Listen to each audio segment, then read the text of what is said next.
Bueno, mi nombre es Ulises, soy el coordinador para las Américas en Franciscans International y el día de hoy voy a facilitar la discusión y este evento. Pero antes de pensar, algunos anuncios técnicos. Contamos con interpretación en inglés y en español y pueden seleccionar esta opción en sus pantallas en la parte de abajo de Zoom. Si no seleccionan ninguna de estas dos opciones, escucharán la intervención en el idioma original, ¿no? Now, for those who speak English, we have interpretation and this is available. You can select your desired language by selecting the corresponding flag in the panel that is at the bottom of your screen. If you select nothing, you will hear the speakers in their original language. Este evento está siendo grabado y en su totalidad será compartido en los próximos días. Y también está transmitido en algunas redes sociales de forma simultánea. A nombre de Franciscans International, de la Red Franciscana para Migrantes, la Red Jesuita con Migrantes, el Colectivo de Observación y Monitoreo de Derechos Humanos en el sureste mexicano y el Centro por la Justicia y el Derecho Internacional CEGIL, quiero dar una cordial bienvenida a todas las personas asistentes a este evento, el cual se ha titulado Patrones de violaciones de los derechos humanos de las personas migrantes, solicitantes de asilo y de aquellas que requieren de protección internacional en las fronteras de las Américas. Antes de empezar, nuestras organizaciones quieren expresar su solidaridad y condolencias por lo ocurrido en la Melilla, en Marruecos, el pasado 24 de junio. Y asimismo, también nuestros pensamientos con las familias de los casi 50 migrantes que fueron encontrados dentro de un semirremolque en San Antonio, Texas, el lunes pasado. Estos dos eventos tan recientes son un claro ejemplo de que la pandemia del COVID-19 no detuvo por completo los flujos de personas migrantes, solicitantes de asilo y de aquellas que requieren protección internacional. Por el contrario, los flujos migratorios han aumentado y se diversificaron. En respuesta, los estados no solo adoptaron medidas para restringir y contener la entrada de estas poblaciones a sus territorios, sino que incluso utilizaron la pandemia para poner medidas sanitarias que buscaban restringir su entrada. Estas medidas se vieron replicadas en varios países de las Américas, lo que ha dado a prácticas violatorias de derechos humanos de forma sistemática, particularmente en las fronteras internacionales de estos países. Y precisamente para hablar de estas prácticas, contamos con un panel bastante diverso que busca visibilizar estas situaciones y con base en el atendimiento y acompañamiento que sus organizaciones han hecho, dar los contextos y las situaciones a las que se han enfrentado en Sudamérica, Colombia, Panamá, Centroamérica, México y los Estados Unidos. Asimismo, también contamos con el privilegio de la presencia del Relator Especial para los Derechos de los Migrantes, Felipe González, quien también enriquecerá esta discusión con sus comentarios y recomendaciones. El evento estará dividido en dos secciones y en cada ponente podrá exponer el contexto particular a los que se han enfrentado o a los que han dado seguimiento. El primer bloque estará dedicado a la militarización y uso de la fuerza en las fronteras internacionales y el segundo bloque a las condiciones de detención, devoluciones en caliente y expulsiones de personas migrantes. Cada uno de ustedes contará con 4 a 5 minutos para exponer cada uno de sus contextos y situaciones. Comenzaremos con el primer bloque. En primer lugar, me gustaría dar la palabra a María Teresa Ureña, quien es responsable de incidencia para la Red Jesuita con Migrantes Latinoamericana. María Teresa, contando con la observación que su organización está realizando en el terreno, ¿cuáles fueron las medidas que se implementaron durante la pandemia en Sudamérica para contener el COVID-19 y de qué forma afectaron a las personas migrantes y de aquellas que requieren protección internacional? Tienes 4 minutos. Muchas gracias, Ulises. Un saludo para quienes nos acompañan vía Zoom y por redes sociales y un agradecimiento a los colegas del panel y al relator por estar en este espacio de diálogo.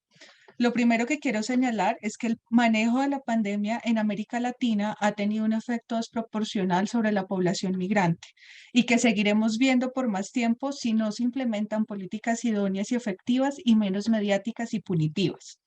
En principio, vimos las restricciones y la militarización de las fronteras, pero hoy vemos que los impactos económicos sobre los medios de vida y la integración de las personas migrantes han acelerado un movimiento del sur hacia el norte del continente. Me voy a concentrar en el manejo militarizado del COVID que se ha extendido en la región como política de control migratorio. Aunque quizás el caso más emblemático sea Estados Unidos con el título 42, la escena de la frontera con México se replicó en las fronteras de Colombia y Venezuela, en Tumbes entre Ecuador y Perú, en Asís, Brasil y en las fronteras de Chile con Perú y Bolivia, por citar solo algunos ejemplos. Las afectaciones que hemos visto están enmarcadas en la restricción para acceder al territorio y por ende para solicitar protección internacional, así como la imposibilidad de retorno de connacionales. Como consecuencia, hubo un aumento de las deportaciones y expulsiones que veremos en el segundo bloque sin garantía del debido proceso. Además, hay que señalar que en varios lugares el control ejercido por las fuerzas militares estuvo acompañado de un uso excesivo de la fuerza y que en los lugares con presencia de crimen organizado, la respuesta militar pone en mayor riesgo a la población civil local y a las personas migrantes que pueden ser percibidas como una amenaza por parte de estos grupos ilegales. La militarización ha estado acompañada en algunos contextos por discursos públicos de xenofobia que aumentan el miedo y el rechazo social como un vehículo legitimador de las medidas restrictivas. Aunque públicamente son bien vistas, en realidad son ineficaces porque no detienen los flujos migratorios. Basta ver las cifras de ACNUR OIM en 2020 y 2021. Su efecto principal es que las personas optan por rutas más peligrosas con consecuencias sobre su vida e integridad. En los casos de las personas que logran ingresar a los países, son criminalizadas o detenidas y en la mejor de las situaciones, y lo quiero poner entre comillas, terminan condicionadas a un estatus migratorio irregular que limita muchas veces la posibilidad de acceder a derechos y servicios básicos, dificultando su integración, lo que ha llevado, como dije en principio, a que se vuelvan a mover en condiciones aún más precarizadas y vulnerables. Esto lo vimos con la población haitiana que cruzó por el Darién el año pasado y lo estamos viendo con la población venezolana que este año encabeza la lista de ingresos a Panamá. 2 años después del inicio de la pandemia, aún se mantienen respuestas de control migratorio militarizadas en algunas fronteras con el pretexto de enfrentar el narcotráfico, el crimen organizado y el tráfico de migrantes. Sobre este último, quisiera llamar la atención cómo en los discursos estatales está ganando espacio la lucha contra el tráfico de migrantes alineado con un enfoque de seguridad y poco de protección de los derechos humanos de quienes se ven forzados a migrar. El enfoque securitista beneficia a las mismas redes de tráfico de migrantes. En resumen, a un problema de salud pública se respondió militarmente, una fórmula miope que se sigue aplicando a los problemas sociales y migratorios de la región sin éxito. Por eso hacemos un llamado a miradas más garantistas y respetuosas de los derechos humanos que tengan un enfoque de protección e interseccional. Hacemos un eco de la recomendación del relator en su informe de insistir a los estados en que deben redoblar sus esfuerzos para adoptar un enfoque de la migración y la gobernanza de las fronteras basadas en los derechos humanos con perspectiva de género y de edad y que tenga en cuenta las necesidades de la infancia y garantice que los derechos humanos de los migrantes, incluidos los que se encuentran en situación irregular, sean siempre la consideración primordial. Gracias. Muchas gracias, María Teresa, y también por hacer énfasis en cómo muchas de estas medidas fueron replicadas en Sudamérica, que a veces no escuchamos de lo que ocurre en otros países y también se ha vivido tiempos de militarización y securitización de las fronteras.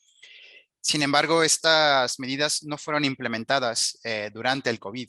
Muchas de ellas ya habían sido implementadas antes de la pandemia.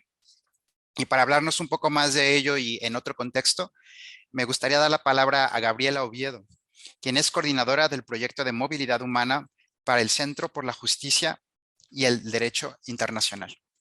Adelante, Gabriela. Muchas gracias, Ulises, y muchas gracias a todos y a todas las que nos acompañan. Particularmente en la frontera entre Panamá y Colombia, históricamente Panamá ha utilizado la figura de la operación flujo migratorio controlado para controlar el ingreso y la detención de personas migrantes irregulares que utilizan la ruta del Darién para cruzar desde Colombia hacia Panamá. Ahí es importante denotar que en la frontera Colombia-Panameña, además de encontrarse el Servicio Nacional de Fronteras, conocido o llamado como SENAFRONT, que a pesar de no ser fuerzas armadas en sí, sí tienen un fuero y características militares. También del otro lado se encuentra el ejército colombiano y entre ellos se han identificado la presencia de grupos armados. Entonces nos encontramos en un contexto donde existe, una vez que las personas están cruzando el Darién, existe una operación de flujo migratorio controlado en donde muchas organizaciones de la sociedad civil, incluso en visitas recientes, han determinado que cuando las personas llegan a Canamembrillo, una población fronteriza en Panamá, son detenidas sin considerarse para ello un análisis de la necesidad, proporcionalidad y excepcionalidad de la detención migratoria. Más o menos las estadísticas que se tienen son preocupantes. El año pasado se dice que ingresaron alrededor de 130,000 personas justamente por Darién. Sin embargo, en este año el flujo migratorio ha aumentado. Más o menos han ingresado en el mes de mayo alrededor de 13,894 personas, cuando en comparación con mayo del 2021 habían ingresado tan solo 4,462, es decir, ha existido un aumento exponencial. En virtud de esto, el control migratorio ha avanzado, la práctica de detención migratoria se mantiene en Panamá y también la presencia de los grupos armados se ha visibilizado a través de casos de pérdida total de bienes, de robo, de secuestro, pero sobre todo alarmantes cifras de violencia sexual. Otro de los temas que se ha visibilizado en esta frontera es la toma de datos biométricos, cuyo fin es básicamente identificar las personas que deberían o que no podrían ingresar a Panamá. Sin embargo, toda la información de los datos biométricos que se está tomando de estas 130,000 personas no se sabe si se le da algún otro uso o existen acuerdos de cooperación a través del que se comparte esta información.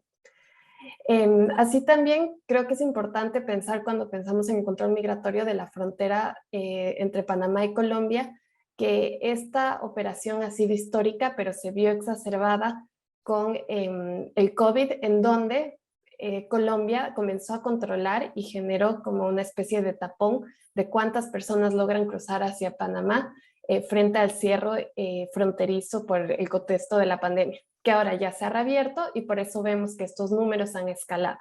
Es decir, este flujo migratorio se mantiene, se ha exacerbado y el control migratorio de la misma forma ha respondido. En la parte colombiana me gustaría resaltar que si bien de este lado, en Colombia existen otras problemáticas relacionadas principalmente con las expulsiones discrecionales por parte de Migración de Colombia. En el paro nacional de 2019 justo se visibilizó que al menos 59 personas fueron expulsadas y que esta figura de las expulsiones discrecionales se está utilizando de manera sistemática sin la garantía de un debido proceso y sin garantizar la unidad familiar. Ahí particularmente lo que se observa es que con 1,8 millones de personas venezolanas que se encuentran en Colombia, la figura busca utilizar o incentiva estos discursos xenófobos y la aplicación discriminatoria hacia esta nacionalidad. En particular, lo que vemos ahora de esta figura es que permite que Migración Colombia expulse a las personas extranjeras sin un análisis previo y se dirige principalmente a aquellas personas que se piensa que generan o atentan con la seguridad nacional, contra el orden público. Y básicamente consiste en llevar a estas personas a la frontera y dejarlas abandonadas, pero en la frontera con Venezuela. Entonces no quería dejar pasar eso. Solo para cerrar un poco mi intervención, creo que es importante recordar que la detención migratoria en la región y el control migratorio normalmente está atendiendo, al menos en la frontera de Panamá con Colombia, usualmente utiliza figuras a través de las cuales se detiene sin una excepcionalidad a las personas, sin verificar la necesidad y proporcionalidad, y las condiciones de detención migratoria muchas veces son precarias, aunadas a la vulnerabilidad que las personas tienen por cruzar una frontera donde hay grupos armados. Muchas gracias, Gabriela, y por compartir cómo se ha mantenido el control en la frontera colombo-panameña y cuáles han sido las prácticas que tanto Panamá como Colombia han utilizado para la contención antes, durante y actualmente, ¿no? En la pandemia. Y recordarles a las personas que nos acompañan que pueden ir haciendo preguntas en la parte dedicada a eso al final de su pantalla. Al final de las intervenciones vamos a tomar algunas preguntas de ahí para comenzar ese diálogo. Igualmente, en el chat se están compartiendo algunas infografías que nuestras organizaciones han realizado, en las que se recogen mucha de esta información y de otros países, así como de recomendaciones que vienen de la relatoría del relator con nosotros, pero también con recomendaciones que nuestras organizaciones están tratando de impulsar para hacer cambios en estas prácticas y en los países en Latinoamérica. Pues aquellos que cruzan o que logran cruzar el Darién o el llamado Darién, muchos de ellos se tienen que unir a una de las rutas más tradicionales en la movilidad, y es la ruta de Centroamérica, México y Estados Unidos. Pero que en los últimos años, si bien esta ruta ha sido tradicional, ha visto nuevas dinámicas en la movilidad mediante las llamadas caravanas o éxodos migratorios. Y para hablarnos un poco más de cómo se han adoptado las respuestas de los estados a estas nuevas formas masivas de movilidad, me gustaría darle la palabra ahora a Margarita Núñez, quien es coordinadora del Programa de Asuntos Migratorios de la Universidad Iberoamericana de la Ciudad de México. Margarita, adelante. Muchas gracias, Ulises. Efectivamente, como lo señalas, desde hace ya varios años estamos viendo en la región Centroamérica y Norteamérica un impulso organizativo de las personas migrantes que se hace cada vez más permanente. Por un lado, seguimos presenciando... ¿Tengo que parar? Creo que tu sonido está un poco intermitente, entonces no sé si esperamos. A ver, ¿ahí me escuchan bien? Sí, creo que ahí está bien. A ver, adelante. Perfecto. Gracias. Bueno, como decía, por un lado estamos presenciando o seguimos presenciando la organización y movilización de las personas en caravanas como una forma de migración colectiva para hacer frente a los riesgos de tránsito por la región, pero también empezamos a ver cada vez más manifestaciones y protestas. Voy a apagar el video para que se escuche mejor. ¿Me escuchan ahí? Creo que continúa y cualquier cosa te decimos si el sonido mejora. Cada vez más empezamos a ver también manifestaciones y protestas de las personas que se encuentran paradas o estancadas en las ciudades fronterizas, precisamente por las políticas de contención y negación de derechos, que, como lo señala el informe, buscan intencionalmente privar a las personas de los medios básicos de supervivencia y están generando daños irreparables a la vida, a la integridad y a la dignidad de las personas. Frente a estos procesos organizativos de las personas, ha habido una respuesta de los estados, que es importante señalar, es una respuesta coordinada entre los diferentes estados de la región, y que ha consistido en profundizar e intensificar la tendencia de la militarización de las fronteras. Por ejemplo, en 2018 vimos en Estados Unidos el despliegue del ejército en la frontera cuando se dio la llegada de las personas en caravanas a la ciudad fronteriza de Tijuana. En su momento se autorizó incluso el uso de la fuerza letal en contra de cualquier persona que intentara cruzar la frontera. De una cierta manera hemos visto cómo estas prácticas han permanecido hasta el día de hoy. El año pasado vimos el uso ilegítimo de la fuerza en contra de personas haitianas que llegaron a la frontera de Del Río, en Texas, y con la actual administración de Estados Unidos estamos viendo un reforzamiento de las tecnologías de vigilancia y control con la intención de construir lo que se está llamando... Margarita, tenemos problemas para escucharte, no sé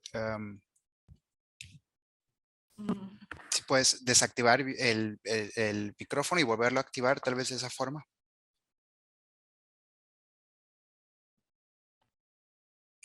A ver, adelante.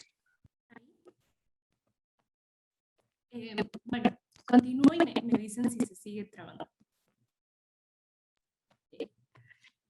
Y bueno, estas tecnologías que vemos que se están implementando ahora, pues sabemos que tienen sesgos discriminatorios y que los riesgos de estas tecnologías no los conocemos todavía a profundidad.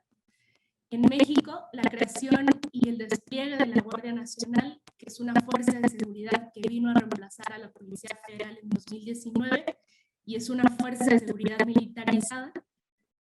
Sabemos que el 80% de los agentes de la Guardia Nacional provienen del Ejército y de la Marina, pues ha estado profundamente vinculado el despliegue de esta fuerza de seguridad al control migratorio bajo una lógica de contención en fronteras. Y hemos visto cómo ante la movilización de las personas en caravanas o en manifestaciones en las ciudades fronterizas, la Guardia Nacional ha hecho un uso arbitrario, ilegítimo y excesivo de la fuerza que ha tenido consecuencias graves en la salud, la integridad y la vida de las personas. Hemos documentado en la frontera de México con Guatemala hechos de separación familiar por parte de la Guardia Nacional, la negación al derecho a solicitar asilo, una intensificación de las prácticas de perfilamiento racial, actos de tortura, así como tratos crueles, inhumanos y degradantes. Incluso hemos documentado 2 ejecuciones extrajudiciales de personas migrantes, una por parte de la Guardia Nacional y otra por parte del Ejército, que de hecho en México ni el Ejército ni la Marina tienen facultades de control migratorio, pero en sus propios informes de actividades vemos que son la autoridad con las cifras más altas de detención de personas migrantes. En Guatemala y Honduras también se ha promovido un enfoque de securitización. Las propias personas migrantes han denunciado abusos y extorsión por parte de las fuerzas de seguridad. Y en Guatemala también hemos visto el despliegue de la policía militar haciendo un uso excesivo de la fuerza en contra de las personas para contener el tránsito de los grupos en caravanas. De hecho, podemos ver cómo estas tácticas militares se han ido recorriendo desde la frontera de Estados Unidos con México a la frontera de México con Guatemala y luego a la frontera de Guatemala con Honduras. Estos operativos de contención por fuerzas militares y militarizadas tienen abiertamente una lógica de guerra contra las personas migrantes. Vemos cómo se forman los elementos en las fronteras con tácticas militares, cómo se preparan repitiendo frases militares acerca de salvaguardar la nación y la patria antes de que lleguen las personas migrantes.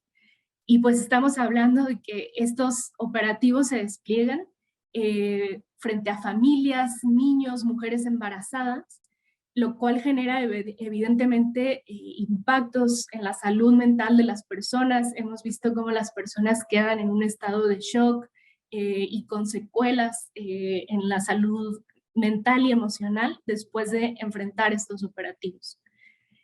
Y bueno, finalmente quisiera señalar que conforme se profundiza la participación de las fuerzas militares en el control migratorio en las fronteras de la región, también vemos un actuar cada vez más arbitrario y opaco, con una nula rendición de cuentas por parte de estas fuerzas de seguridad, ¿no? Que la rendición de cuentas es otro de los temas que se señala en el informe del relator, porque sabemos, y también ya lo hemos dicho en otros espacios, que estas fuerzas militares carecen de mecanismos efectivos de control y de supervisión. Y bueno, para cerrar quisiera retomar lo que el propio relator señala en el informe sobre una especial preocupación por estas tácticas deshumanizadoras de gobernanza de fronteras que ponen en riesgo la vida y la integridad de las personas y provocan muertes, desapariciones y sufrimiento humano que puede ser evitado, como lamentablemente lo acabamos de ver en los hechos ocurridos en San Antonio apenas hace 2 días. Entonces, con eso termino. Muchas gracias, Margarita. Y de todos modos, en la parte de preguntas y respuestas seguramente habrá oportunidad para seguir elaborando en la parte tal vez que no se logró escuchar, pero la mayoría creo que fue bastante claro y sobre todo en las tácticas que se han utilizado para la externalización, ¿no?, de las fronteras y asimismo el uso excesivo de la fuerza por medio de la militarización y de la securitización del control migratorio. Y bueno, tomando tal vez de forma general estos 3 contextos que han venido a ejemplificar un poco cómo han sido estos patrones de militarización en las Américas, me gustaría ahora darle la palabra al relator Felipe González para que pueda tal vez compartirnos algunas reacciones y comentarios con lo que nuestros panelistas han compartido, pero asimismo compartir un poco más de esas conclusiones y recomendaciones que en esta materia usted ha hecho en su más reciente reporte. Felipe, adelante, tiene también aproximadamente 5 minutos. Gracias, Ulises. Agradezco a Francis Cancer International, al PRAMI de la Ibero de Ciudad de México y a las demás organizaciones que han llevado a cabo, hecho posible este conversatorio. Es muy importante para la relatoría poder difundir y discutir los informes que presenta y en este sentido darle un seguimiento a las situaciones específicas. Como han manifestado varios de ustedes, la semana pasada presenté un informe sobre violaciones a los derechos humanos de las personas migrantes en las fronteras internacionales al Consejo de Derechos Humanos de Naciones Unidas. Este informe da seguimiento a uno que presenté el año pasado ante el Consejo, específicamente referido a las devoluciones en caliente o pushbacks. Y además presenté hace unos meses en la Asamblea General un informe sobre el impacto de la pandemia del COVID-19 en los derechos humanos de las personas migrantes. La verdad es que resulta, para decirlo claramente, resulta lamentable tener que volver una y otra vez en los informes a temas que me parece que desde el punto de vista de los estándares de derechos humanos están completamente claros. Y esto es por la falta de reacción adecuada de los estados. La verdad es que las 2 veces que he presentado estos informes sobre fronteras, bueno, hubo otros anteriores, pero los 2 últimos, en el Consejo intervinieron muchos estados, 60, 70 estados, o sea, cerca de 1/3 de los estados, lo cual es muy alto. Pero es como si prácticamente nadie se hiciera responsable. Y entonces hay una cierta tendencia o a minimizar esto o a invocar acuerdos bilaterales que justificarían alegadamente estas prácticas de devoluciones calientes y otros atentados en la frontera o legislación interna. Y eso es completamente infundado. O sea, el hecho de que haya legislación interna, si esta es contraria al derecho internacional, desde luego no implica que se reduzca la violación a los derechos humanos, sigue siéndola. Y lo mismo cuando se trata de acuerdos bilaterales, como ha ocurrido, por ejemplo, entre Estados Unidos y México, o entre diversos países de América Latina, o en Europa, o en otros continentes. Esos acuerdos bilaterales tampoco significan que se justifique, que legitime la práctica de la devolución en caliente u otros malos tratos en la frontera internacional. O sea, aquí lo que tenemos son instrumentos internacionales de derechos humanos de carácter multilateral, general, que no pueden ser abolidos por acuerdos entre 2 estados o por la legislación interna de un estado. Y en este sentido lo que observamos desde la relatoría es una especie de, entre comillas, normalización de las devoluciones en caliente, en el sentido de que los estados las consideran como si prácticamente fueran legítimas.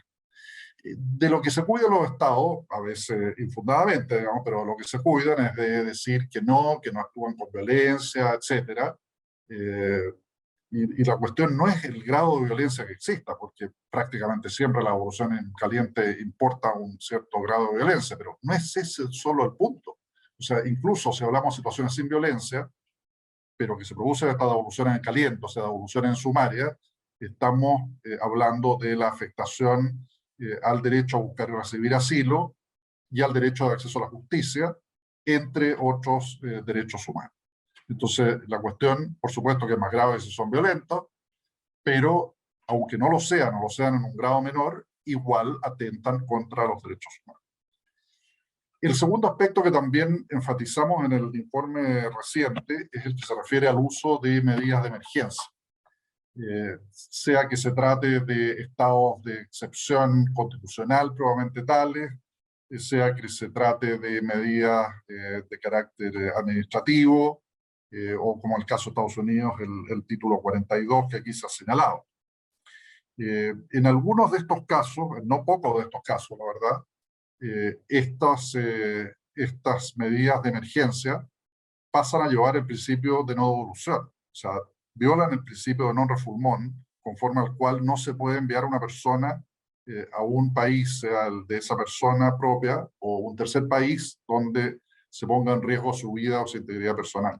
Este es un principio elemental a nivel del derecho internacional, más allá de que el Estado haya o no ratificado la Convención sobre Trabajadores Migratorios. Esto está en la Convención contra la Tortura y en otros instrumentos básicos, y se desprende de todos los instrumentos generales de Naciones Unidas y del sistema interamericano. Entonces, la cuestión del principio de non-refoulement, a pesar de que los estados, de nuevo, no reconocen que lo violan, en los hechos, estas medidas, o sea, no son en la práctica, sino las medidas que se adoptan a nivel de derecho interno, atentan contra este principio de no devolución. También preocupan mucho las medidas vinculadas a la pandemia. Este es un tema que hemos abordado reiteradamente de la relatoría y varias veces en conjunto con el Comité de Trabajadores Migratorios también, ¿no es cierto?, como una serie de pronunciamientos y en algunos documentos orientativos al respecto desde el principio de la pandemia, en el sentido de que no pueden ser estas medidas pandémicas o antipandémicas, o en el contexto de la pandemia, en vulneración de los derechos humanos de las personas migrantes. Y allí de nuevo tenemos un problema muy serio que se mantiene. Y el otro punto que también es recalcado en el informe, la cuestión de los denominados terceros países seguros. O sea, cuando se envía a una persona a un país en que esa persona o bien pueda sufrir persecución, o bien se ponga en riesgo su vida, su integridad personal. Yo diría que, claro, a nivel mundial, el ejemplo arquetípico por la cantidad de migrantes que se envían allí o solicitantes de asilo es Libia, pero esto también se da en los otros continentes, ¿no es cierto? Hay una desaprensión, diría yo, de los estados en este sentido, para enviar a esas personas, o, por ejemplo, con medidas de externalización para que esas personas tengan que tramitar su solicitud de asilo desde otro país. Observamos algunos avances, por ejemplo, a nivel de jurisprudencia, decisiones de tribunales en algunos países, que controlan en alguna medida estas prácticas, pero diría yo que no se trata de... No son de tal envergadura como para cambiar las políticas. Lo que es muy difícil hallar son cambios en las políticas de los estados. Hay algunas, pero de los poderes ejecutivos. Ese es el problema, donde está usualmente radicado todo el desarrollo de la política migratoria, más allá de que pueda existir una legislación que, claro, proviene originalmente del legislativo. Y el otro es el tema en que se observan algunos progresos en algunos países, y que creo que es muy importante fortalecer aún más, que es la cuestión del monitoreo independiente de la frontera. sea que se trate de organismos autónomos del Estado, como Defensorías del Pueblo u otras análogas, sea que se trate de la sociedad civil. También sobre la base de las medidas sanitarias se ha pretendido restringir el papel del monitoreo independiente. Me parece que esto no tiene ninguna justificación, y menos ahora que el pic de la crisis sanitaria parece haber quedado atrás. El informe llama claramente a los estados a poner un fin a las prácticas de devoluciones en caliente, suspender las iniciativas destinadas a legalizar en el derecho interno estas devoluciones en caliente por contrarias al derecho internacional, y garantizar la asistencia humanitaria por parte de la sociedad civil a las personas en la frontera, o sea, desde luego no criminalizar, ¿no es cierto?, a las personas que prestan esa asistencia humanitaria, pero además proporcionar las condiciones para que ella se pueda llevar a cabo adecuadamente. Esto sin perjuicio de que el rol central es del Estado, o sea, es el Estado el que deberá prestar esa ayuda humanitaria. La sociedad civil tiene derecho a hacerlo también, pero el rol central ahí es el del Estado, y no puede descansar en la sociedad civil para que cumpla ese papel, ni menos obstaculizarlo. No me quiero extender mucho más para que sigamos teniendo un diálogo. En el informe se menciona la situación en una serie de estados de América. Se menciona situaciones en Estados Unidos, como el título 42, y otros problemas de violación a los derechos humanos a frontera. Se menciona la situación México, Estados Unidos, y México, Guatemala. Se menciona la situación en Chile, en la frontera chilena.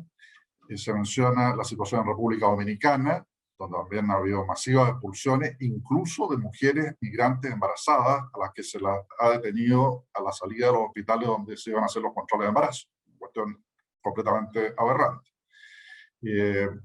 Creo que los rasgos que han descrito las ponentes en el sentido de securitización y de militarización, lamentablemente se han ido extendiendo por América Latina. Por ejemplo, creo que en el caso de América del Sur esto es creciente. Esto ya ocurría en Mesoamérica y se ha extendido a América del Sur, especialmente con la masiva movilidad humana venezolana. Y en este sentido creo que la aspiración inicial, por lo menos declarada, del proceso de Quito 2018, de establecer medidas coordinadas de materia migratoria para acoger a la movilidad humana venezolana, la verdad es que, aunque sigue existiendo el proceso de Quito como mecanismo, no cumple sus objetivos, y en realidad lo que ha primado es la militarización de la frontera, incluyendo las devoluciones en caliente. Voy a quedar hasta aquí ahora y seguimos entonces el diálogo. Muchas gracias. Muchas gracias, Felipe. Y precisamente en el segundo bloque vamos a abordar muchas de las cosas que ya usted ha venido anticipando, sobre todo sobre cuestiones de detención, devoluciones y expulsiones. Y creo que ya nos brinda bastantes elementos para continuar con la conversación, ¿no? Y también comentarles a las personas que están con nosotros que en el chat ya están los vínculos a los 3 reportes que el relator acaba de mencionar: el que acaba de presentar la semana pasada, el de COVID-19 y el de devoluciones en caliente del año pasado. Y bueno, sin más, recordarles también que pueden ya ir haciendo preguntas. Ya vemos que ya hay varias preguntas en el chat, pero las tomaremos al final. Y pasando ahora al segundo bloque, tal como se ha señalado por los ponentes y también por el relator, pues si bien la movilidad ha aumentado y también las medidas de militarización han aumentado, también la detención de las personas migrantes ha visto números récords en los últimos años. Y esto demuestra que la detención dejó de ser una excepción para convertirse en la regla. Y para ello me gustaría dar de nuevo la palabra a Gabriela para que pudiera compartirnos un poco sobre las condiciones en las que las personas migrantes se encuentran durante la detención en los contextos que ella está dando seguimiento. Gabriela, adelante, tienes 5 minutos. Muchas gracias, Ulises. Sí, como el relator ya observó, pero hemos observado en nuestra intervención, creo que uno de los mecanismos en los que se traduce la criminalización a la movilidad humana es la detención migratoria. En particular, la detención migratoria en Panamá se traduce en 3 condiciones actualmente. La primera es la existencia de condiciones estructurales insuficientes en los centros de detención. La segunda es la falta de atención a víctimas de violencia sexual. Y la tercera es la falta de ejecución de protocolos eficaces para la atención de niñas, niños y adolescentes. Respecto de las condiciones estructurales insuficientes en los centros de detención, me gustaría destacar que organizaciones de la sociedad civil han documentado la precaria situación en la que se encuentran algunas personas en estos centros. Algunos de los refugios para migrantes no tienen un piso adecuado y el agua se infiltra. Entre los otros hechos que se han documentado se encuentran que no existe un acceso específico, sino hay un acceso general a los dormitorios. En el suelo duermen niños, niñas, mujeres y embarazadas y las condiciones higiénicas son deficientes, lo que ha ocasionado una serie, y Médicos Sin Fronteras lo ha reportado, de enfermedades relacionadas con las condiciones de detención y el cruce de dicha frontera. En cambio, respecto de la violencia sexual que existe en la frontera que se da lugar a estas agresiones de violencia sexual contra mujeres y niñas en la frontera entre Panamá y Colombia, es importante destacar que han aumentado el número de casos de víctimas de violencia sexual y las organizaciones de la sociedad civil han hecho varios llamados de atención que las personas supervivientes de esta violencia sexual no pueden recibir atención oportuna dentro de las 72 horas. ¿Qué quiere decir esto? Cuando hay un caso de agresión de violencia sexual, normalmente las personas, las mujeres y niñas requieren antirretrovirales o antibióticos y atención médica urgente dentro de las 72 horas. Pero cuando llegan, normalmente estos servicios, al menos en Panamá, no son brindados y son las organizaciones de la sociedad civil que deben brindar esta atención.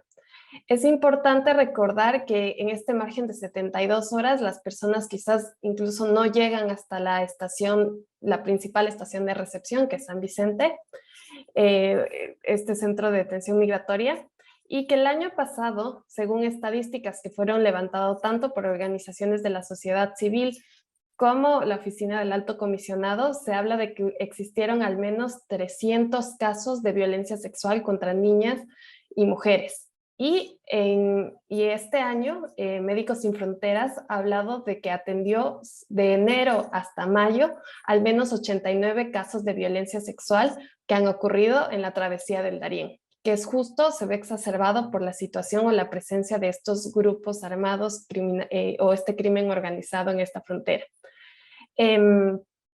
Así también es importante destacar que frente a la situación de niñas y niños que cruzan y adolescentes que cruzan esta frontera, se ha identificado que los protocolos que existen no son eficientes y tienen una dificultad de aplicación.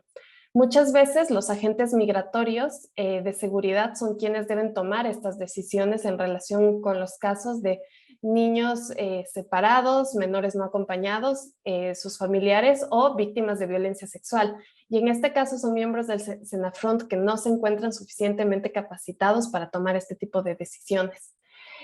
Finalmente, quería destacar que el relator en su informe insiste a los estados que deben redoblar sus esfuerzos para adoptar un enfoque de la migración y la gobernanza con perspectiva de género y edad. Sin embargo, en las condiciones de detención migratoria, muchas veces esta perspectiva es invisibilizada, sobre todo cuando estamos hablando de la atención a la violencia sexual que experimentan mujeres y niñas, así como la atención de los casos de los niños cuyos padres han fallecido en el trayecto del Darién y llegan a estos puntos solos y no existe un protocolo específico para reubicarlos con su familia, para verificar cuál sería la mejor medida considerando su interés superior. Entonces creo que es importante a esto agregar que con las condiciones precarias que existen es necesario que exista una perspectiva de género y edad que nos lleve a entender la detención como algo excepcional, y en los casos que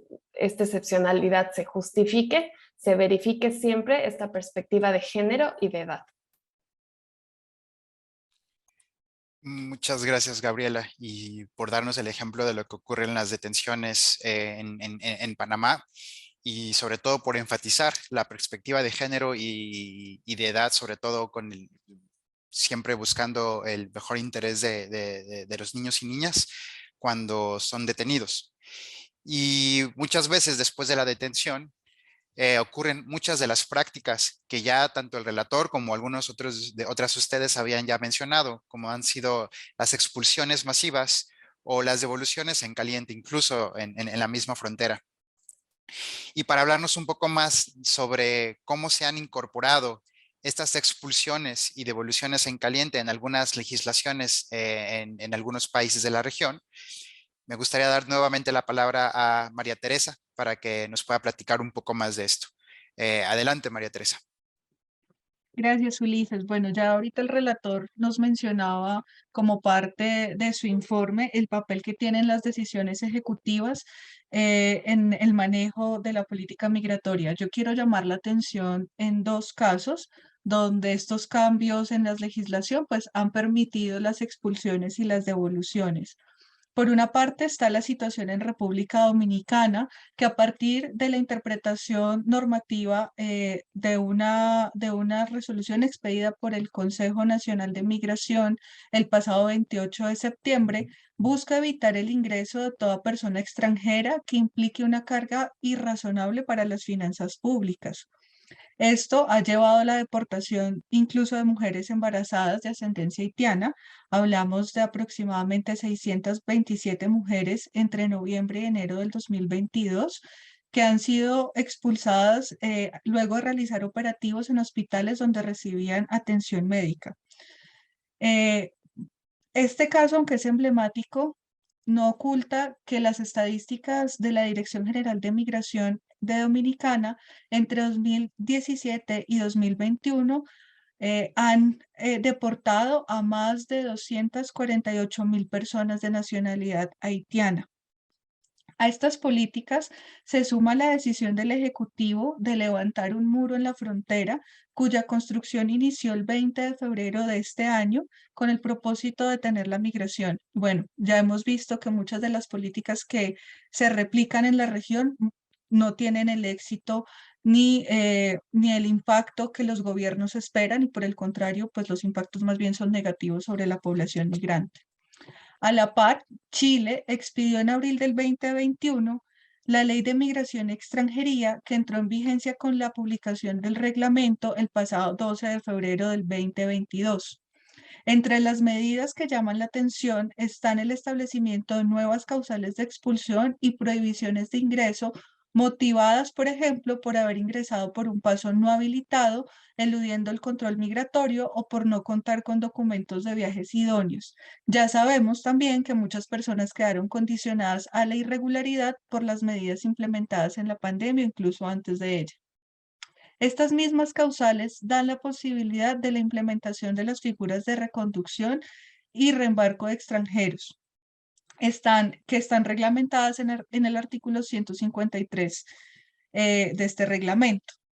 A pesar de las observaciones de la sociedad civil rechazando las expulsiones colectivas, el reglamento reinterpreta esta categoría afirmando que no se considerarán como expulsión colectiva la mera pluralidad en la ejecución de expulsiones individuales resueltas con procedimientos administrativos en consideración de la situación particular de cada persona. Entonces, lo que preocupa no es la disposición legal, sino la interpretación que se haga de ella. Hay que agregar que incluso antes de la expedición del reglamento ya se habían registrado expulsiones masivas en un plan del gobierno anterior por sacar del país a 1.500 migrantes en situación irregular, y que el máximo tribunal ha dejado sin efecto la deportación de más de 700 migrantes en 4 años al declararlas ilegales por faltas al debido proceso, la reunificación familiar y los riesgos sanitarios de la pandemia. Acciones de monitoreo realizadas en Pisiga por el Servicio Jesuita Migrantes en Bolivia en el mes de febrero evidenciaron que la implementación de las medidas del estado de excepción y la reconducción están afectando a las personas migrantes sin distinción de nacionalidad y a las comunidades locales de la frontera que dependen entre ellas para el abastecimiento y la provisión de bienes y servicios básicos.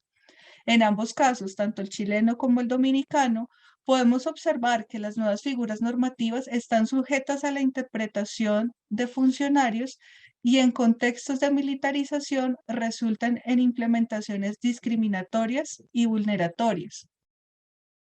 Por eso es necesario contar con mecanismos de monitoreo independientes que se puedan realizar en las fronteras para garantizar la eficacia y sobre todo poder verificar que estos procedimientos se hacen acordes y apegados a la ley, que le permiten el acceso a la justicia a los migrantes, pero también que dan cuenta o permiten la rendición de cuentas por parte de los estados de las violaciones de derechos humanos que cometen contra los migrantes, así como exhorta el relator en su informe y que ya lo han mencionado también las otras compañeras, es un punto tal vez de debilidad en la región. Muchas gracias. Muchas gracias, María Teresa, y sobre todo por enfatizar nuestras nuevas leyes y políticas que se están implementando para legalizar estas prácticas, pero también por enfatizar también a una población que luego a veces queda invisibilizada en la región, que es la población haitiana, y cómo también estas medidas están viniendo a impactar de manera considerable a la población haitiana migrante, que bueno, seguramente retomaremos algunos de esos puntos porque ya hay varias preguntas relacionadas a la población haitiana. Y bueno, sin más, pues muchas de estas políticas ya fueron replicadas de políticas que se han venido viviendo en México, Estados Unidos y en Centroamérica. Y para hablarnos un poco más de estas prácticas, tenemos ahora a Andrew Baena, quien es coordinador de monitoreo para el programa internacional de CHIRLA, que es de Coalition for Human Immigrant Rights. Andrew, bienvenido, y también tienes alrededor de 5 minutos para comentarnos sobre la situación que ustedes han venido observando. Adelante. Gracias, Ulises. Saludos a todas y todos desde Tapachula, Chiapas. Para migrantes y personas solicitantes de asilo y refugio en Norte y Centroamérica, uno de los temas más problemáticos ha sido la política de detención, devolución en caliente y expulsión o pushback.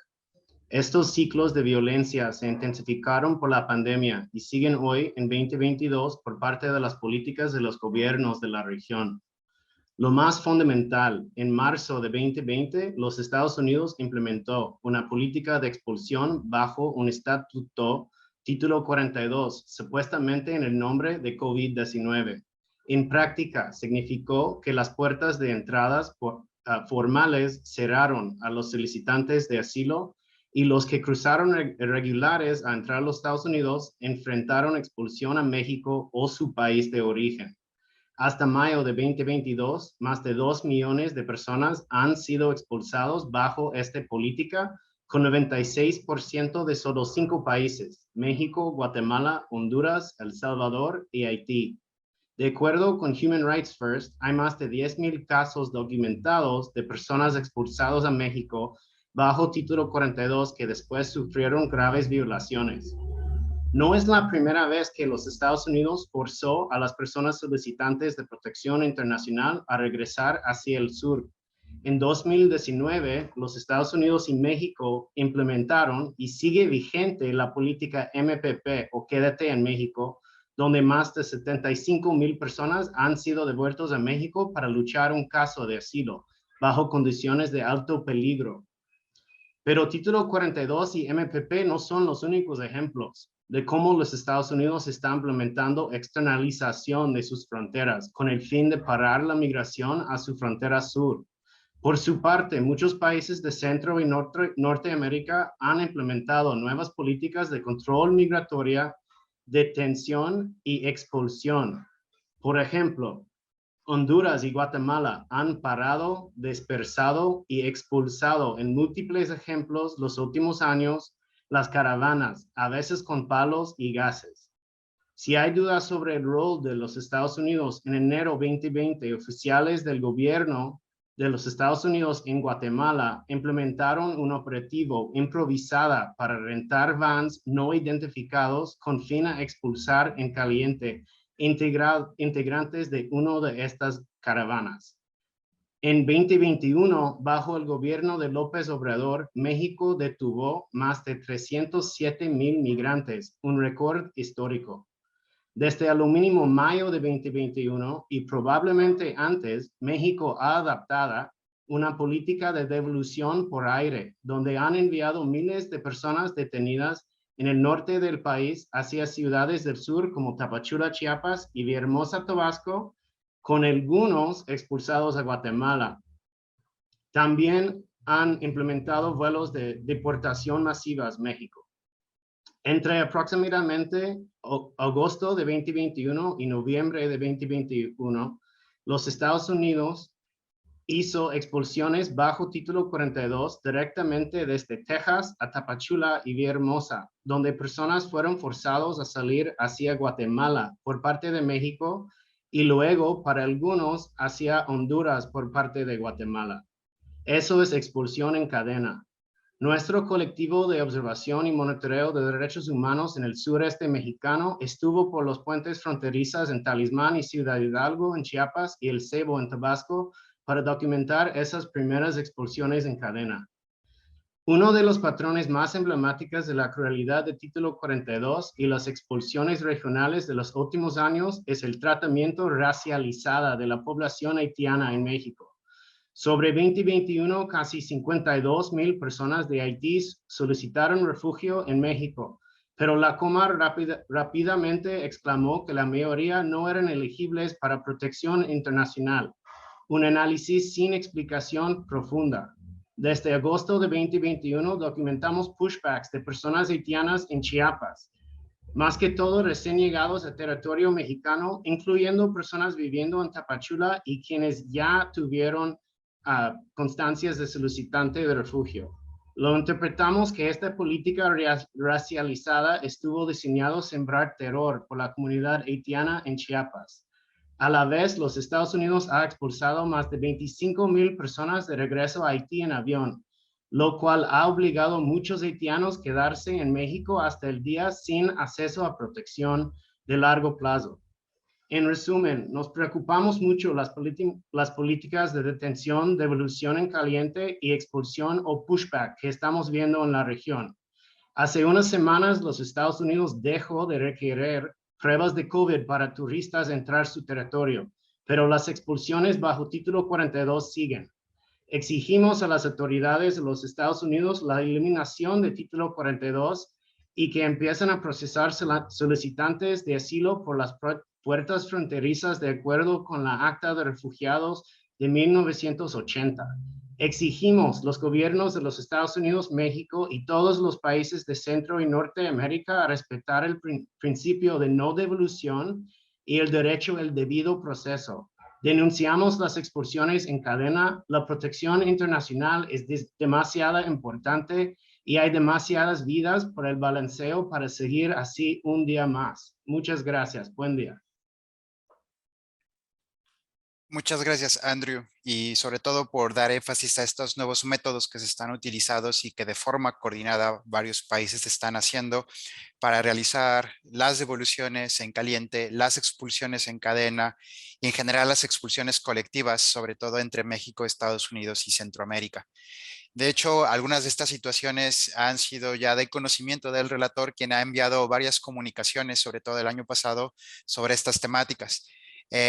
Y precisamente en ese sentido me gustaría dar de nuevo la palabra al relator para que pueda seguir elaborando en esas conclusiones, pero también tal vez enfatizar algunas de las recomendaciones que algunos de ustedes ya han hecho, pero que también están contenidas en los informes que previamente ha mencionado. Relator, adelante.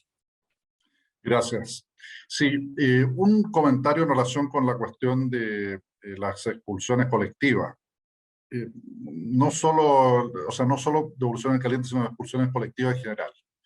Porque lo que ha ocurrido en algunas de las comunicaciones que hemos enviado a los estados, como mencionaba Ulises, que varias han sido en América Latina, algunos gobiernos a veces han respondido enviándonos los formularios rellenados en la supuesta determinación individual. Y cuando uno revisa esos formularios, se ve que están hechos de una manera maquinal, o sea, están hechos de una manera como un formalismo, que no hay un genuino examen de la determinación del caso. Eso no tiene valor, desde luego. No se trata de cumplir un rito si no hay una entrevista para determinar si la persona merece o no asilo. Y el otro problema es cuando se la expulsa sin que la persona haya podido recurrir de una decisión negativa ante los tribunales, ¿no es cierto? Entonces, la cuestión de la expulsión colectiva, que claro, no se refiere a la masividad, se refiere a que no hay una determinación individual, pero tiene que ser una determinación individual genuina, no una mera formalidad destinada a fracasar, como decía la Corte Interamericana a propósito de otros temas, destinada a fracasar de antemano. Ahora, en lo de detención migratoria, y espero que no se me malinterprete, pero a ver, yo creo que me parece importante analizar la situación en el conjunto de América Latina, pero lo que me preocupa es que se oscurezca un poco, no de forma deliberada, pero como un efecto quizá no deseado, se oscurezca un poco que en este aspecto México tiene por lejos la situación más grave. O sea, no es comparable el grado de uso de la atención migratoria de México y el resto de los países de América Latina.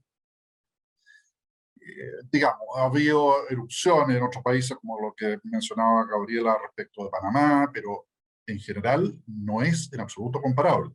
No me estoy refiriendo a la detención, como mencionaban en Guatemala o Honduras, que detención en el sentido de parar a la persona, detenerla, devolverla, bueno, eso puede dar lugar a otras violaciones, pero me refiero al tener a las personas por periodos prolongados en centros de detención. Eso es lo que quiero decir. Porque si entiendo bien, además, lo que decía Gabriela, y por los antecedentes que manejo, por ejemplo, en Panamá, salvo en situaciones en la actualidad, no es propiamente detención, no es privación de libertad. Eso es lo que yo entiendo. Lo fue en algún momento la pandemia, vino las medidas provisionales de la Corte Interamericana. Entonces, claro, ahí me parece que la cuestión son las condiciones de los centros de acogida, etcétera, pero hasta donde sé, mayormente no son centros cerrados donde la persona está impedida de salir, que es lo que ocurre en México, que es lo que ocurre en México masivamente. Ahora, claro, en la gran mayoría de los países latinoamericanos hay una cierta detención de unos días previo a la expulsión, no en todos ellos, pero en la mayoría. Pero en el caso de México estamos hablando de personas que pueden estar meses o años en detención migratoria. Y además, detención migratoria infantil, ¿cierto? Que no es como la detención migratoria adulta, que como han dicho varios de ustedes, es una medida de último recurso, conforme al derecho internacional. Y en el caso de la detención migratoria infantil, como hemos señalado reiteradamente desde la relatoría, el Comité de Trabajadores Migratorios, el Comité de Derechos del Niño, la Corte Interamericana, la Comisión Interamericana y otros organismos, es contraria al derecho internacional y nunca en el mejor interés del niño o la niña. Este fue materia de otro informe hace casi 2 años a la Asamblea General sobre detención migratoria infantil. Y tuvo un compromiso que adoptaron los estados en el Pacto Mundial sobre Migración en el sentido de ponerle fin a la detención migratoria infantil. Entonces yo no quiero, por favor que no se me entienda como que yo le bajo el perfil a que hay situaciones de detención migratoria en otros países latinoamericanos, pero creo que no es comparable en absoluto a lo que ocurre en México y a la extensión que tiene la detención migratoria, que no se la llama detención migratoria, se la puede llamar alojamiento, hospedaje o como se lo llame, pero si es privación de libertad, es detención. Entonces, eso creo que es importante precisarlo. Y en el tema de detención migratoria infantil, México ha auspiciado el término de la detención migratoria infantil en las iniciativas internacionales. Y de hecho promovió el borrador del Pacto Mundial, uno de cuyos facilitadores era México, incluía la derogación de la detención migratoria infantil. Y fue porque hubo otros estados que se opusieron, que al final quedó como el compromiso de trabajar para poner fin a la detención migratoria infantil. Y México ha anunciado reiteradamente, y ahora hay legislación para terminar con la detención migratoria infantil, pero ahí sigue.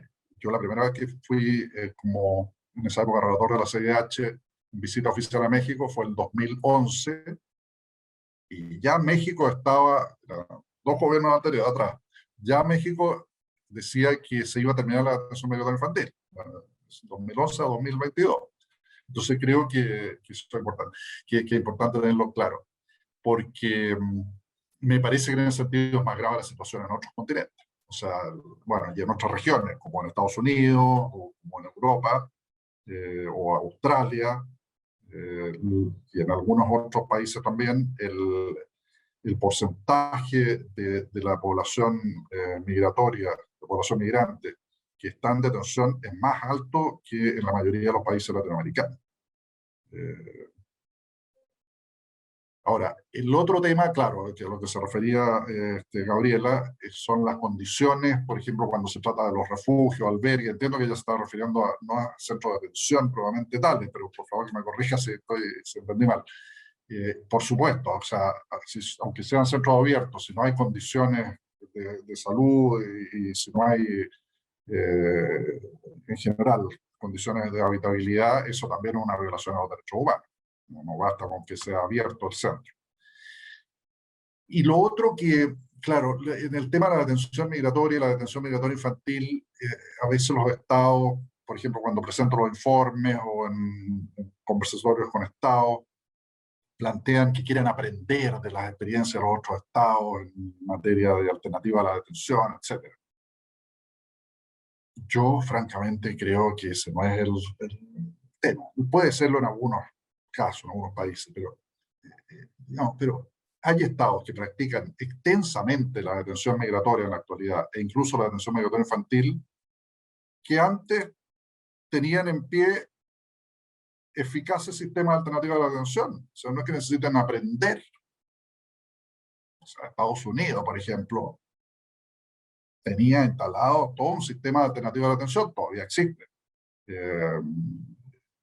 Y es más barato, de hecho, que tener a personas en centro de detención. Es porque se usa la detención como medida disuasoria, si eso es. Y en el tema incluso de detención migratoria infantil, a veces los estados dicen que tienen que aprender de las experiencias de los otros estados. Por supuesto que es muy bueno que haya intercambio de información entre los estados, pero me parece que a veces es una excusa. Quedaría ahí entonces yo por ahora. Muchas gracias, relator. Creo que Gabriela quería reaccionar porque usted quería tener como una clarificación. Voy a dar rápido esa oportunidad y de ahí pasamos a las preguntas y respuestas para tener tiempo suficiente. Gabriela, adelante. Sí, muchas gracias. Iba a ser breve. Nosotros, al menos el análisis que se ha hecho desde CEGIL, pero como lo han documentado otras organizaciones de la sociedad civil, es que bajo los estándares internacionales, claramente, si es que no se hace un análisis de la proporcionalidad y la necesidad de la restricción de la libertad de circulación de las personas, eso es detención. Y es así como nosotras lo hemos interpretado a la detención migratoria. Esto sin contar que muchas de las personas, a pesar de que no se quedan la cantidad de tiempo, debido a la falta de recursos económicos, en un contexto pandémico se quedaban un tiempo indeterminado. Ahora que se han reabierto las fronteras con Costa Rica, por lo menos se entiende que está una semana. Justamente hace algunos días o semanas, Juan Papier de Human Rights Watch, con el equipo de Human Rights Watch, sacaron una serie de tweets donde visibilizaban que ellos habían documentado que a las personas que llegan a Canaán Membrillo se les hace subir este camión donde son detenidas y encerradas en estos centros de privación de libertad. Así es justo como nosotros hemos dado la interpretación, porque bajo los estándares internacionales no se hace un análisis específico de la necesidad y la proporcionalidad de su privación de la libre circulación. Solo para aclarar esto. Muchas gracias. Muchas gracias, Gabriela. Y Ya hay también ya varias preguntas relacionadas con las intervenciones de los demás panelistas, entonces para tener tiempo voy a leer 4 preguntas que están un poco relacionadas entre ellas para ir avanzando. La primera pregunta es, ¿qué tipo de respuestas están brindando las autoridades migratorias cuando estas poblaciones migrantes de diferentes nacionalidades ingresan a la frontera Colombia-Panamá? Que bueno, más o menos, Gabriela, ya habías mencionado algo, pero igual si quieres, o si alguien más también quiere comentar. También se menciona aquí por Daniel Guerrero. Recordemos que casi la mitad de las personas en condición de movilidad son niñas y niños. ¿Tienen datos referentes tal vez al número de infancia migrante? Tal vez creo que si alguien tiene números o alguien tiene algún tipo de contextos que quisieran compartir sobre infancia migrante. Y por acá hay otra relacionada también sobre perfiles migratorios, que es en relación a las personas de la comunidad LGTBIQ+, migrantes, con necesidades de protección y solicitantes de asilo, si hay información específica sobre las violaciones a los derechos que esta población en específico tiene. Y finalmente, aquí hay otra que menciona sobre medidas de excepción. Dice, hay otras medidas como los estados de excepción, por ejemplo, Perú, Chile, Ecuador, que han sido usados arbitrariamente para ejercer control desproporcionado de refugiados y migrantes, así como construcción de elementos de contención como fosas y muros, como en República Dominicana y el norte de Chile, que aumentan los riesgos que enfrentan las poblaciones en movilidad. ¿Cómo podemos fortalecer, por ejemplo, el rol de las defensorías del pueblo o de las comisiones nacionales o estatales de derechos humanos para monitorear de manera coordinada la situación en las fronteras? Entonces, bueno, tomo estas primeras preguntas. No sé si alguien quiere responder alguna o de forma eh, transversal a algunas de ellas.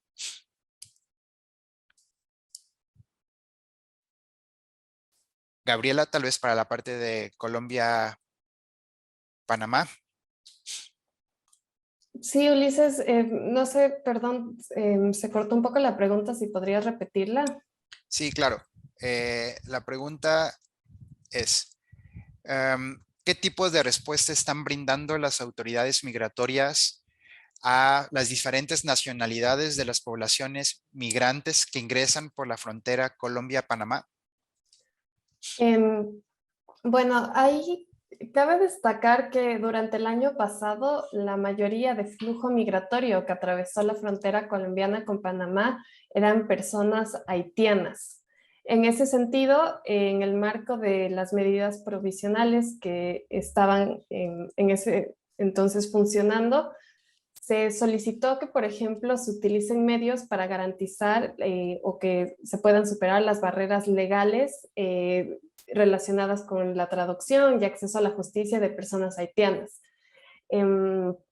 También en cambio, en este año, inicios de este año, lo que ha sucedido es que ha aumentado el flujo, las estadísticas hablan de un aumento de personas venezolanas que están cruzando. Asimismo, en este punto se han identificado personas extracontinentales, sobre todo del África o de otros países, y cada una de ellas tienen como ciertas particularidades o especificidades. Por ejemplo, las personas haitianas que cruzan lo hacen en una condición de vulnerabilidad. Muchas veces ellos son víctimas de trato o tráfico de personas, y durante el trayecto, Haitian Bridge Alliance, por ejemplo, el año pasado reportó que las mujeres que sufrían violencia sexual en el tránsito, cuando llegaban a Panamá no podían denunciar esta violencia sexual justamente por el miedo a la discriminación relacionada a su raza, pero también a su nacionalidad.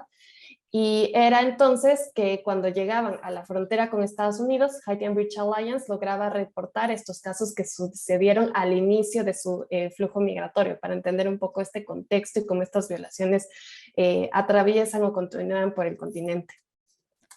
Muchas gracias, Gabriela. Veía que Margarita también tenía levantada la mano. Margarita, adelante. Sí, muchas gracias. Solo por dar algunas cifras sobre niñas, niños y adolescentes, justo hemos visto un incremento de la población menor de 18 años, al menos en la región Centroamérica, México y Estados Unidos, desde el año pasado. De hecho, el año pasado, durante 2021, las autoridades de Estados Unidos devolvieron, no sabemos específicamente cuántos niños, niñas y adolescentes, porque lo que se registran son los eventos de devolución, no las personas, no el número de personas, pero en eventos de devolución casi se llegó a la cifra récord de 20,000 devoluciones de niñas, niños y adolescentes solo mexicanos. Esto es, digamos, una cifra que nunca antes se había visto. Y con respecto a México y Centroamérica, en lo que va de este 2022, en los primeros 4 meses de este año, se ha registrado la detención y deportación de 15,000 niñas, niños y adolescentes por las autoridades migratorias mexicanas, principalmente a los países centroamericanos, Guatemala, Honduras, El Salvador principalmente. Muchas gracias, Margarita. Y veo que María Teresa quiere completar rápidamente los datos sobre migrantes, niños y niñas y adolescentes en el Darién. Adelante, María Teresa. Sí, ya que estamos hablando de este tema, bueno, hace 2 semanas UNICEF lanzó una alerta de la cantidad de niños que han estado cruzando el Darién. Hablamos de 5,000 niños que han cruzado en estos primeros meses del año, que es el doble de la niñez que cruzó en el 2021.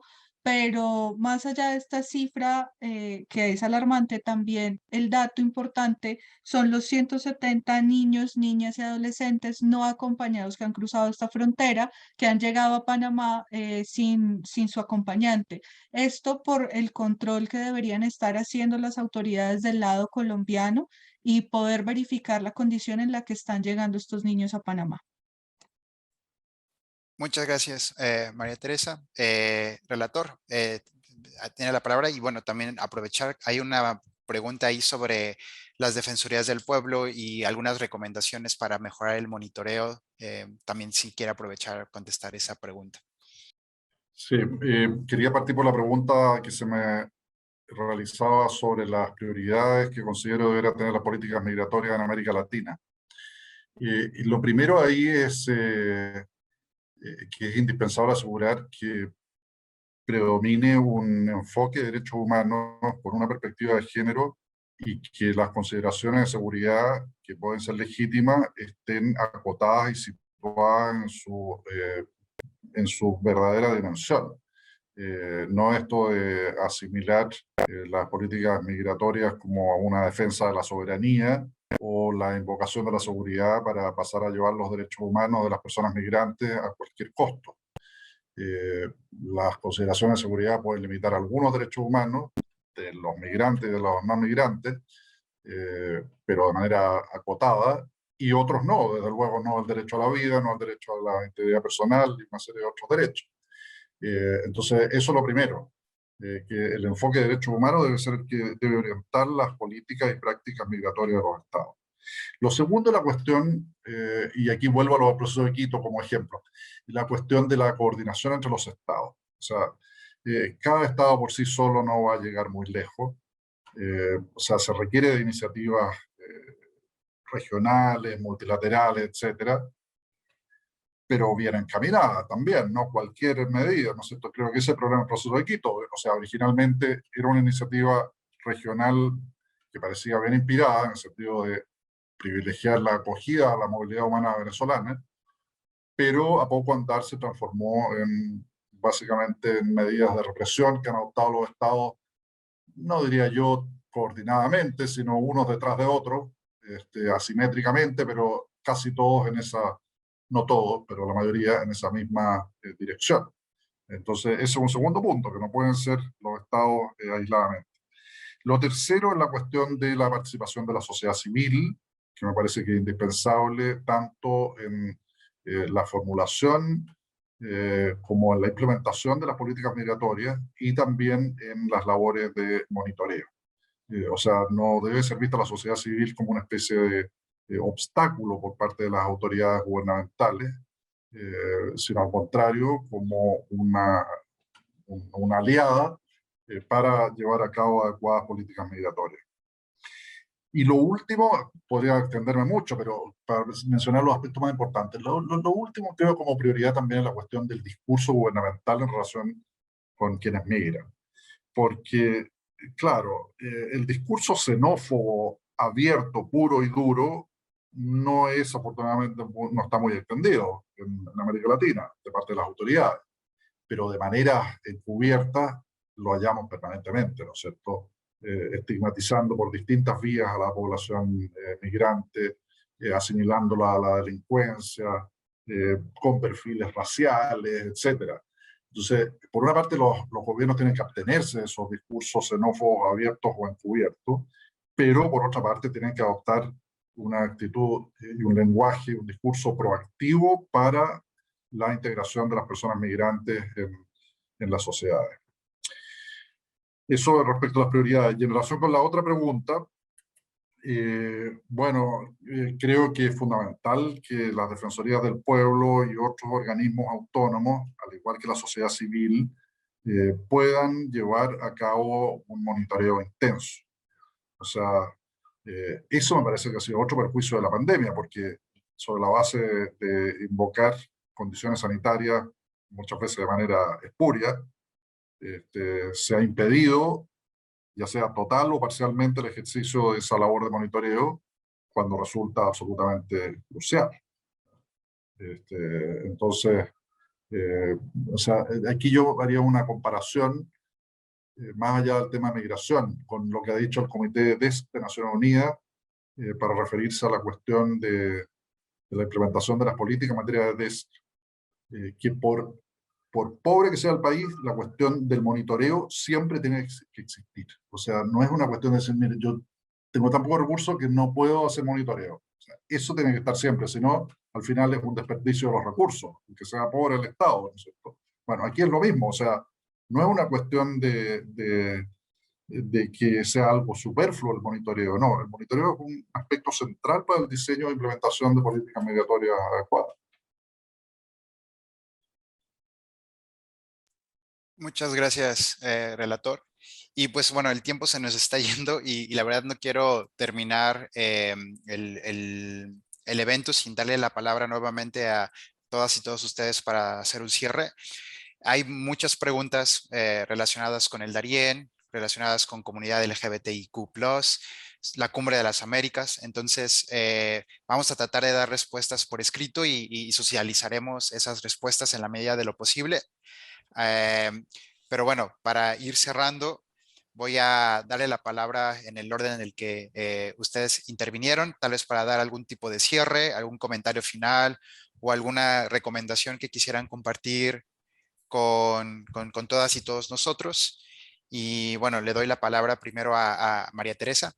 Adelante. Tienes 1 o 2 minutos para cerrar. No, yo creo que a modo de cierre, seguir insistiendo en este llamado que las medidas que tomen los distintos gobiernos estén enmarcados en los derechos humanos, justamente porque vemos que los mecanismos de gobernanza están, digamos, desligando las responsabilidades que tienen de manera muy clara y contundente a través de estos acuerdos también bilaterales, un poco por tocar por el ladito el acuerdo de Cumbre de las Américas y también en enfatizar el papel que juegan las organizaciones de sociedad civil, no solo en el monitoreo, sino también en la respuesta, pero cómo estas organizaciones tienen que ser fortalecidas, protegidas y cuidadas, porque también hemos visto casos de criminalización de los defensores y defensoras de las personas migrantes, ¿no? Entonces, creo que hay que jugar en esta balanza doble y el trabajo pues sigue siendo de largo aliento porque encontramos de manera repetida estos patrones entre unos y otros que se van copiando entre los estados. Muchas gracias, María Teresa. Gabriela, adelante. Sí, creo que sumando un poco a las palabras de María Teresa, para mí cerrar con esta idea de la importancia que tiene vislumbrar a la migración y a la movilidad humana desde una narrativa antirracista, con consideraciones antirracistas, buscar y entender que la movilidad humana y sus diversos patrones en la región responde a muchísimas causas estructurales que a la vez deben ser atendidas, y que la criminalización a la movilidad, a estos contextos migratorios, movilidad masiva que se está dando y que se ha dado históricamente, no puede deslindarse del cumplimiento de las obligaciones de derechos humanos. Más allá de la criminalización, también va a esto unido el enfoque de género y el enfoque antirracista que podamos darle a las respuestas tanto estatales y que las organizaciones de la sociedad civil buscan en sus narrativas. Así que agradecer también por este espacio. Muchas gracias, Gabriela. Ahora le doy la palabra a Margarita. Adelante, Margarita. Gracias, Ulises. Pues yo quisiera tal vez retomar una de las ideas que colocó el relator al principio de su intervención, ¿no? De cómo pues es lamentable que año con año prácticamente repetimos las recomendaciones, repetimos pues sí, las exigencias a los estados, y parece que cada vez hay o cada vez más hay una normalización de estas prácticas violatorias de derechos, ¿no? Y solo para cerrar, decir que creo que contamos con marcos internacionales garantes de derechos, contamos con recomendaciones, legislaciones, incluso a nivel nacional, que son garantes de derechos, y que creo que lo preocupante es que estamos viendo un incumplimiento de estos marcos regulatorios, garantes de derechos, y prácticas cotidianas que se alejan mucho de la letra de estos marcos regulatorios, y pues hacer esa invitación y ese llamado, ¿no? Que incluso regresemos a lo que ya tenemos y empujemos la aplicación de esos instrumentos, ¿no? Desde los diferentes sectores involucrados en el tema. Muchas gracias. Muchas gracias, Margarita. Andrew, para hacer el cierre, 1 o 2 minutos, adelante. Gracias. Pues yo quería subrayar unas cosas sobre el rol de los Estados Unidos en todo eso, y el tratamiento por nacionalidad en México y también en los Estados Unidos. Algo que vemos es sumamente claro que las personas que pueden acceder a la protección internacional, asilo, refugio, pues depende mucho de dónde vienen. Eso es algo que no es parte del discurso que fronteras están cerrados, porque para varias nacionalidades, por razones de logística, política, etcétera, pues logran entrar a los Estados Unidos, por ejemplo, y acceder protección, o a lo mínimo un chance. Y eso es muy importante subrayar. La otra cosa que quería mencionar, que estaba en las preguntas, es que esos problemas en muchas maneras están impulsados por el título 42, que ha dado a los otros gobiernos de la región flexibilidad para no seguir sus propias leyes, ¿no? Y estamos viendo una imitación hasta el bajo, ¿no? En la manera más fea y de vergüenza que puedo como comunicar. Y esa cosa nunca va a cambiar hasta que los problemas a la raíz están, pues, trabajados, ¿no?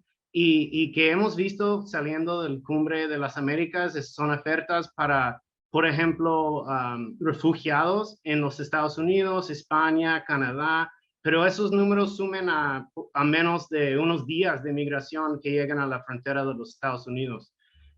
Otras como personas ahora en SEPGov de México están hablando de 300,000 como visas de trabajo para los Estados Unidos, pero no hay un mecanismo por la ley clara de cómo eso va a estar implementado y cuánto tiempo, ¿no? Y finalmente la inversión que el gobierno de los Estados Unidos están ofreciendo, no hemos visto los resultados, y hasta que los resultados que hemos visto pues son claramente parte de esa como estructura de neoliberalismo que en verdad no fortalece a los pueblos.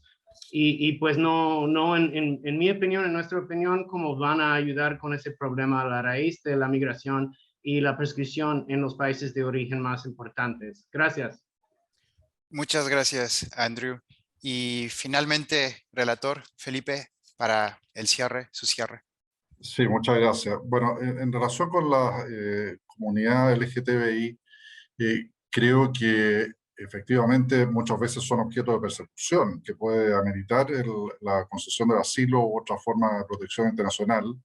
Y desde luego los estados de tránsito, de destino, deben estar atentos a la situación de las personas integrantes de esa comunidad para considerar cuáles son sus necesidades y sus riesgos.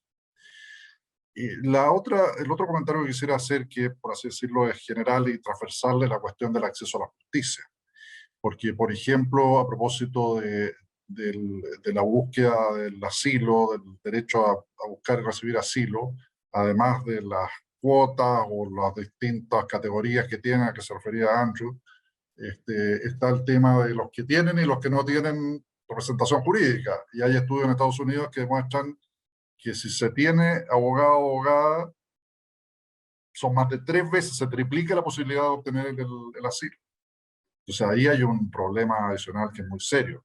Y creo que en general es muy importante que se puedan revisar por los tribunales las distintas decisiones a nivel de determinación de asilo, etc. Ahora, en el tema del título 42, lamentablemente, los tribunales de Estados Unidos han ido en contra de lo que ha pretendido el Poder Ejecutivo.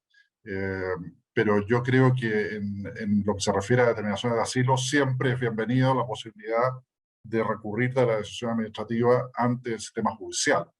Y creo que es importante reforzar el control judicial de las medidas de política migratoria que vulneran los derechos humanos. Muchas gracias.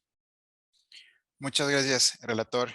Y bueno, por mi parte solo me queda agradecer a todas y todos ustedes, al relator, a las y los panelistas, por todos sus testimonios, sus comentarios, sus recomendaciones, a los intérpretes.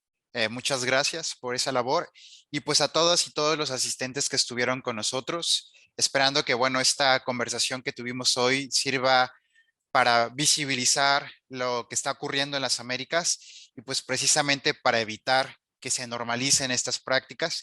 Y si es necesario, el próximo año seguiremos impulsando estas recomendaciones y seguiremos hablando de estos temas hasta que los derechos humanos de las personas migrantes, solicitantes de asilo y de aquellos que requieren protección internacional, pues logren tener, se puedan lograr. Entonces, sigamos con la conversación. Muchas gracias, buenas tardes, buenos días y hasta la próxima.